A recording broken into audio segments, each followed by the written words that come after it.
guys, magandang umaga sa inyo lahat. At ngayon mayroon akong iluluto dito, ginataang tulingan.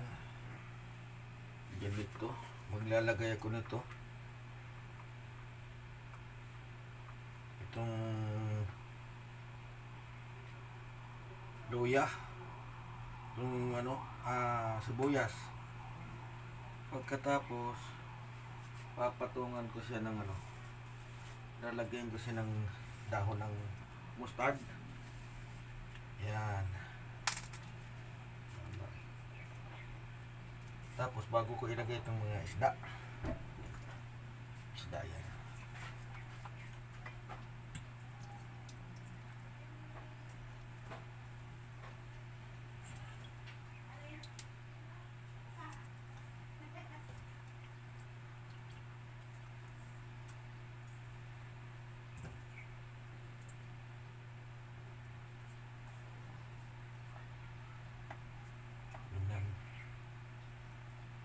Lalagyan ko ng konting asin.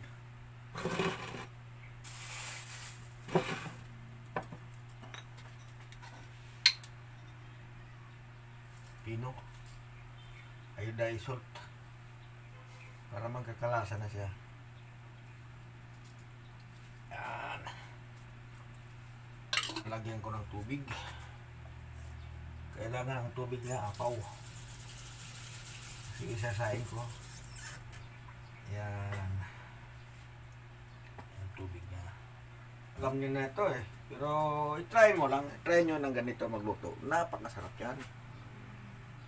Tapos ilagay natin sa ating kalan. Dito.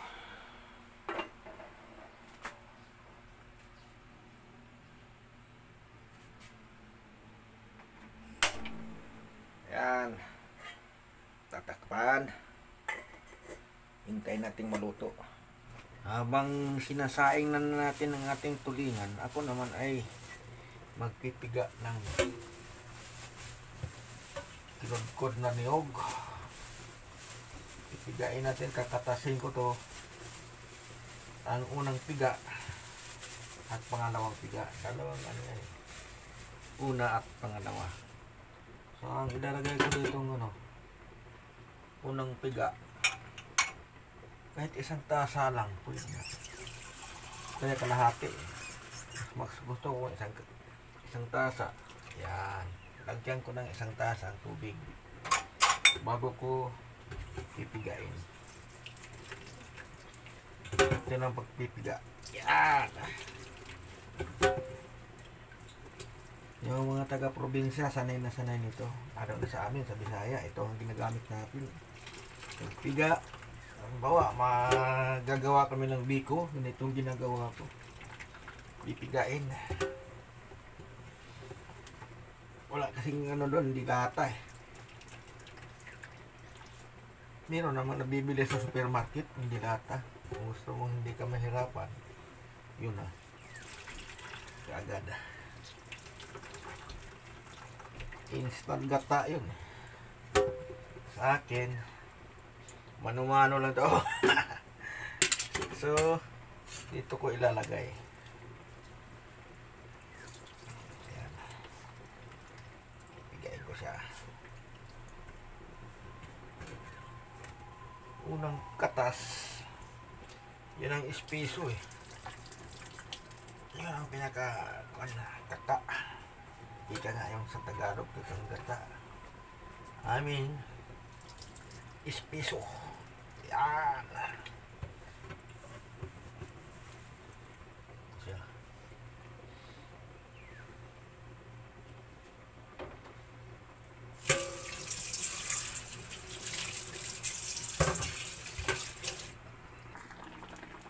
Ayan o. Kumukulo na siya. Sinaing ko talaga siya. Yan. Yan, maglalagay ako ng konting pangalawang piga na gata. Yan.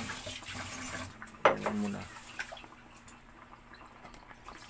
Tapos takpan ko ulit. Patutuyuin ko lang yung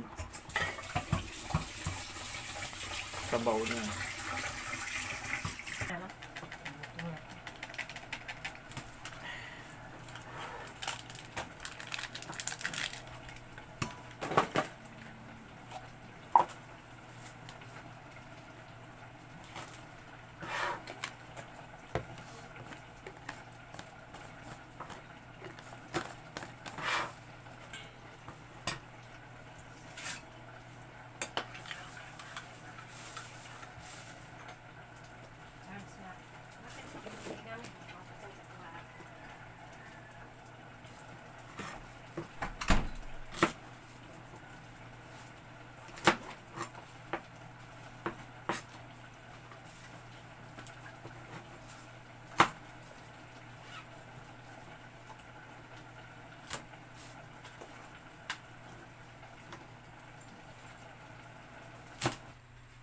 Ngayon, yung sinain ko na tulingan, ipipipirito ko pa rin dito siya para wala talaga yung langsa. Kaya yun ang asawa ko na kumain ng direkta lang kasi nangangati para mawala yung langsa niya. Pipirituhin ko to.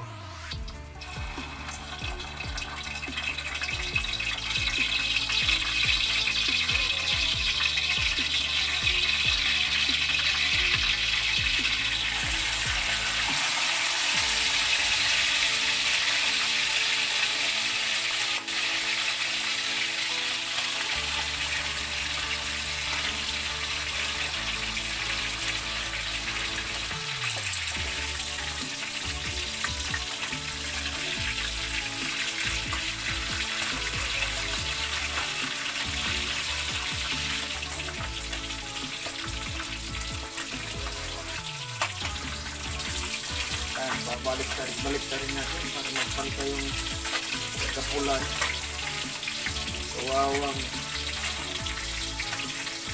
Kawawa itong isda na to.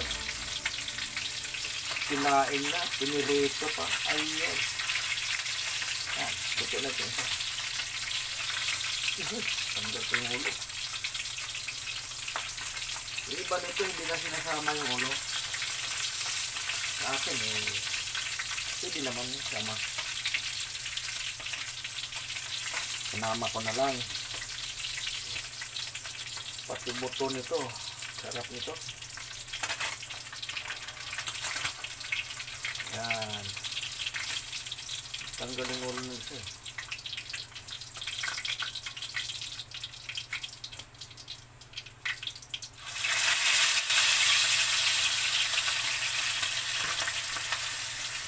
Yan.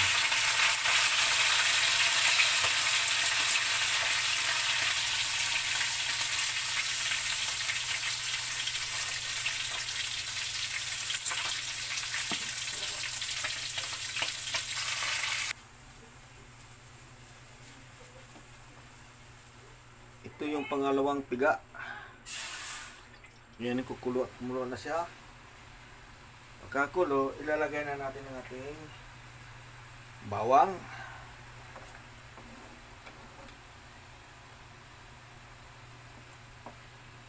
Yan. Tingnan natin medyo maluto siya ng konti. Isama pa yung balat. Tapos ng bawang, ito luya. Luya.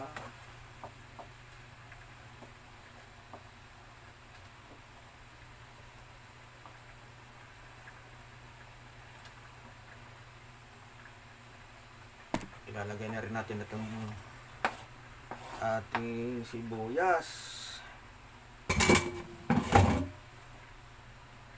Yan.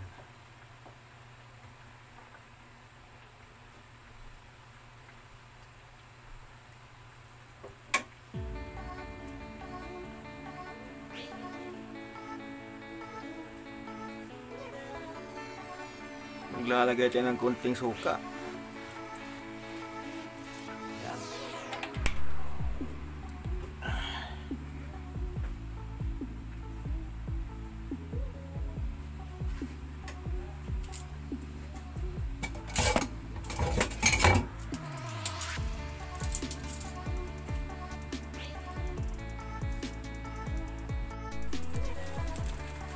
Lalagay tayo ng paminta.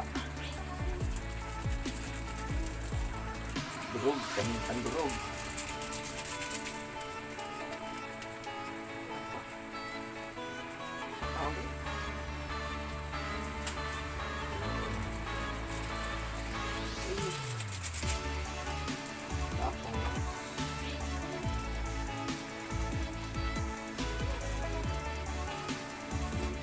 Lagay tayo ng asin.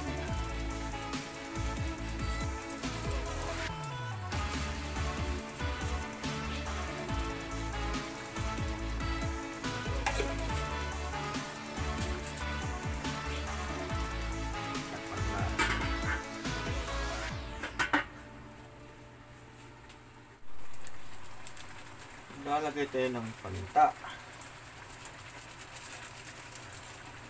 Durog, pamintang durog.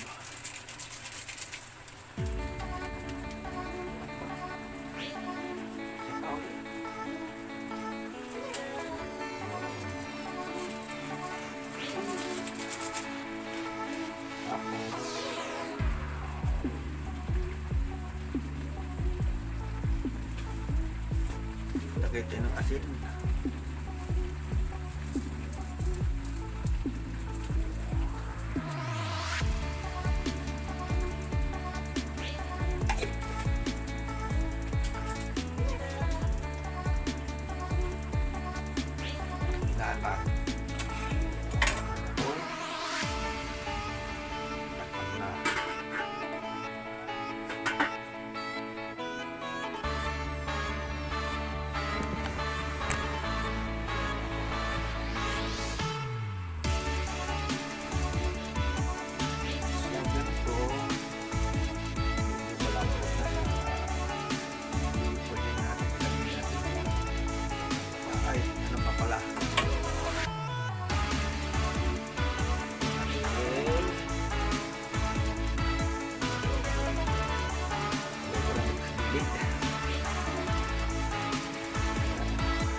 Ilalagay na natin itong ating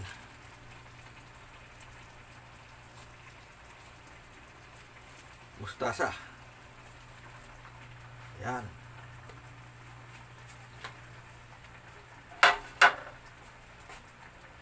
Kalagay ng mustasa, yung kakanggata natin, ito na, babuhos na. Ito na yung pinaka-final niya. Gata. Yung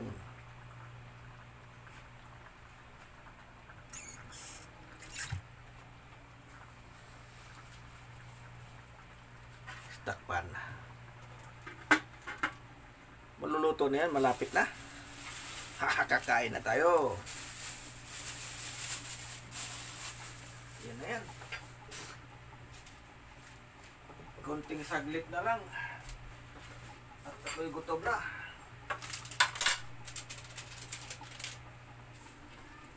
Tingnan natin kung anong nangyari. Ayan. Matikman at nang malasahan.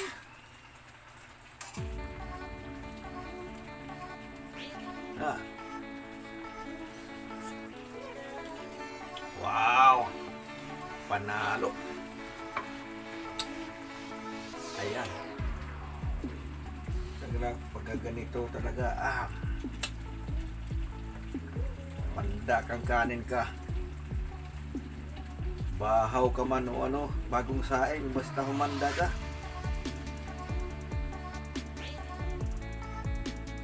Yan o.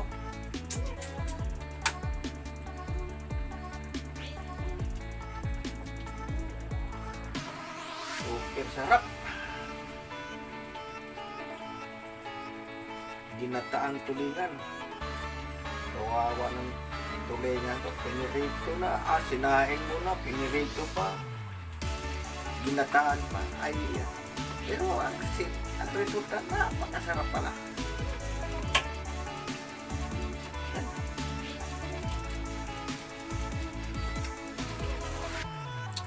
Sarap. Ayan. Wow. Grabe. Tulingan na may gata. At maluluto na yung gulay natin, no?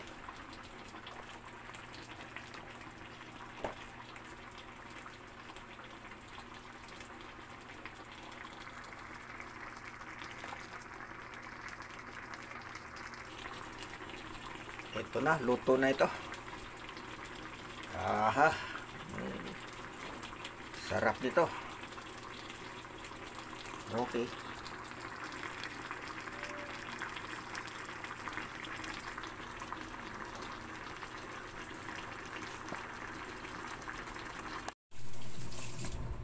Yan. Lalagyan natin ng sauce.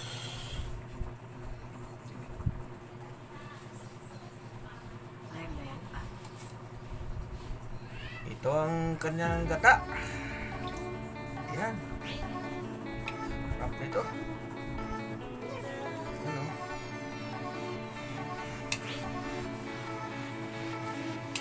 Ispiso ang gata niya. Plus yung gulay. Pwede sa mga bata ang gulay. Yan. Ang ganyan. Okay. May kanin na tayo. At ngayon ay kakain na. Kain na tayo.